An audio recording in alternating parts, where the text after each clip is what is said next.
আরও ইন্টারেস্টিং, যে আইনটা বাতিল করেছেন তারা, সেখানে মাননীয় প্রধানমন্ত্রীকে প্রধান বিচারপতিকে স্বাধীনভাবে 50 কোটি টাকার বাজেট অনুমোদনের ক্ষমতা দেওয়া হয়েছিল।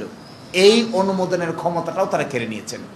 এবং আমাদের অধস্তন বিচার বিভাগে 2200 বিচারক আছেন, 2200।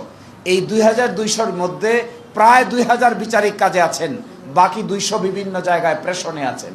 এই 2000 বিচারক তাদের কর্মকাণ্ড পরিচালনা করতে গিয়ে হিমশিম কাচ্ছেন। পৃথিবীর ইতিহাসে মনে হয় বাংলাদেশেই একমাত্র দেশ হবে যেখানে প্রতি 78,000 মানুষের জন্য একজন ম্যাজিস্ট্রেট, একজন বিচারক নিহিত আছে।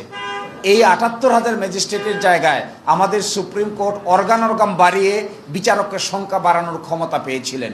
এই ক্ষমতাটা কেউ কেড়ে নেওয়া হয়েছে। অর্থাৎ এই ক্ষমতা এখন আইন মন্ত্রণালয় ইচ্ছা করলে নিয়োগ দিবে, ইচ্ছা করলে সংখ্যা বাড়াবে, ইচ্ছা করলে সংখ্যা কমাবে। সুপ্রিম কোর্টের প্রধান বিচারপতির বলার আর কোনো এখতিয়ার থাকলো না।